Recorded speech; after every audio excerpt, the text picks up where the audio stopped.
مسلم کیلیگرافک channel کی طرف سے آپ کو خوش آمدید۔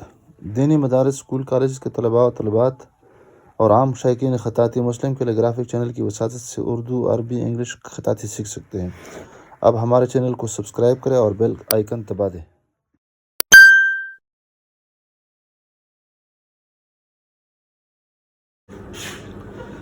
بسم اللہ الرحمن الرحیم۔ السلام علیکم ورحمۃ اللہ وبرکاتہ۔ مسلم کیلیگرافک چینل کی طرف سے آپ سب احباب کو خوش آمدید۔ اردو خط نستعلیق لاہوری طرز تختی نمبر 4 مرکبات کی ذیل میں آج ہماری پہلی ویڈیو ہے جو سین اور الف پر مشتمل ہے۔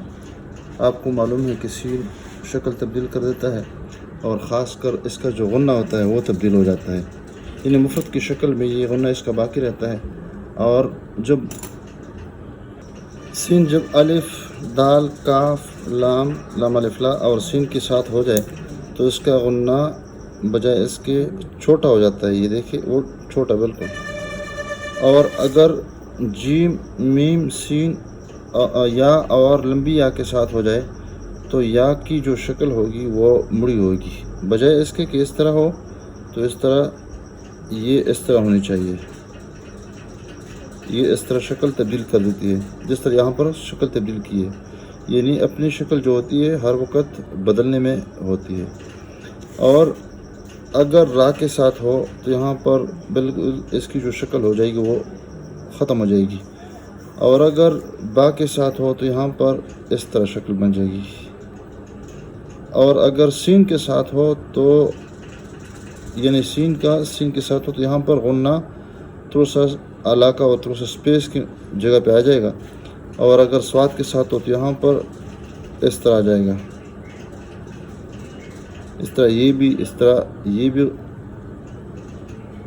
طرح ہو جائے گا۔ یہ دیکھیں یہ شکل ہے، یہ شکل یعنی تبدیل کر دیتی ہے شکل۔ سین کے ساتھ اگر کسی لفظ کا اضافہ کر دیا جائے، مفرد لفظ کا، جسے ہم صد لکھ دیتے ہیں، تو سین کے 3 دندانے ہوتے ہیں، ایک دندانہ، دوسرا دندانہ اور تیسرا دندانہ۔ یہ تیسرا دندانہ کبھی کبھار غائب ہو جاتا ہے، جیسے یہاں پر ہی غائب ہوا ہے، لیکن اس کے ساتھ غنے کا ہونا از حد ضروری ہے۔ یہ صد پڑھا جاتا ہے، لیکن اگر اس کو ہم سید بنانا چاہے تو 3 دندانے اور ایک اضافی غنہ اور اس کے بعد یہ،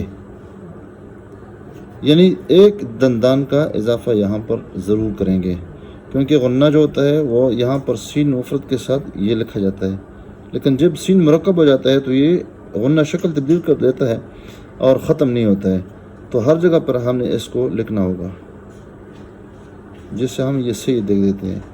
تو 3 دندانے اور غنہ اور اس کے بعد یا، یہ ضروری باتیں تھی یہ املا کے اعتبار سے۔ ترتیب وہی ہے، سطر اول، سطر ثانی، نشست اور کرسی۔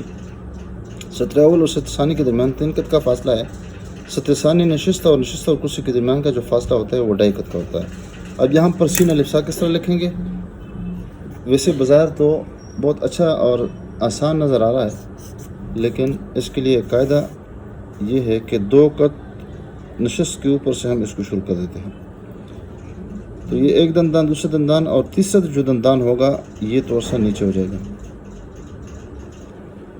تو یہاں پر یہ جو دندان ہے یہ تھوڑا سا قلم کے اوپری حصے سے تھوڑا سا معمولی سا بنا دیں گے، اور بالکل 2 قط اوپر، یعنی سطر ثانی سے تھوڑا سا نیچے۔